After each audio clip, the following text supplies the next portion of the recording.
So here's the question, guys. How could somebody have such a profound effect on you? How come there's certain relationships that we have with people that are completely loving, exciting, terrifying, and brilliant at times? You know, part of what happened to me in my journey, my real awakening, happened really two years ago, when I sat with somebody that I knew from when we were children, but never ever spoke to each other. And we sat down and we had a conversation, and I left. And at that point, I was shut down. Like I explained to you guys, I was not wanting to see, hear, feel nothing. I wanted nothing to do with anything at this point. I was so angry. But how could it be that you could meet somebody, this person just spoke to me, and I leave, and all of a sudden all these emotions, all these things that I had buried down deep within me started to come out. And at the same time as it started to come out, my intuition, that light started to spark. And each and every time I have a conversation with this person, it would happen again. And my intuition would open up even more. And it was just like a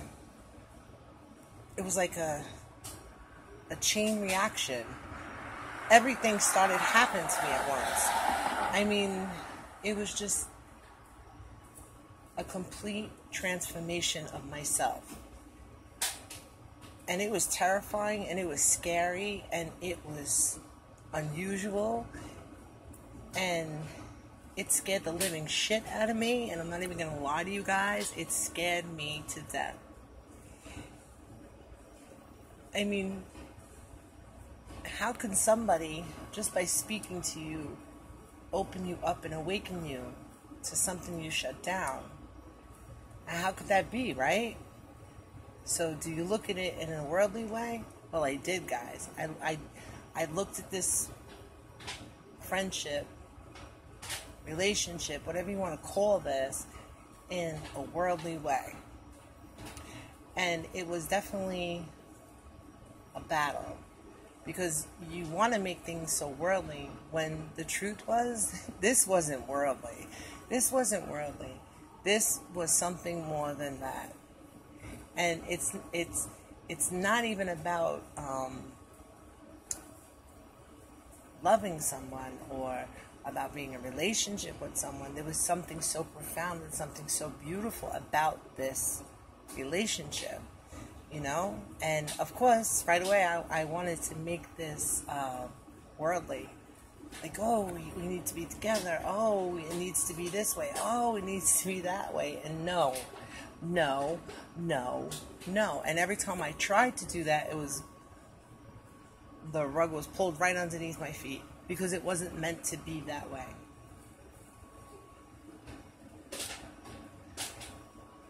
There was a lot of things that had come out of me, out of this relationship, friendship, whatever. I don't want to put nothing on it, you know? I just want to let it be. But I have to tell you guys that you guys talk about twin flame. You know, I read a lot about twin flames, soulmates and stuff, and I don't want to label anything.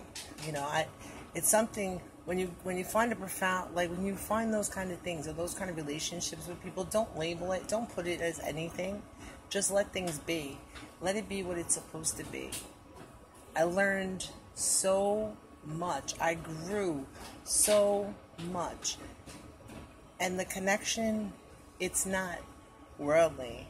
It's like two people meeting, but knowing each other on a soul level.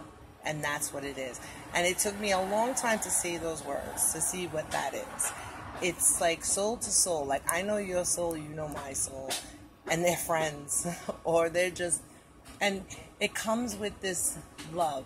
Not a love of, oh my God, we got to get married and have 10,000 children. No, it comes with this profound love, an understanding of what it feels like to really love somebody in a spiritual way. And there's so much growth in it. And it's so weird because honestly, sometimes I can feel that person's energy, and it's like a ping pong effect. And I'm going to tell you, it's not an easy road, because you do go through bumps and bruises, and you try to put this in worldly perspective, but you can't. And sometimes, even if I know something, I know I have to keep quiet because it's certain things that this person has to go through, or certain things that I have to go through. But it's kind of weird because I feel it. And never in my life did I ever experience that with somebody in a relationship. As a friendship. I should say this, okay? As a friendship.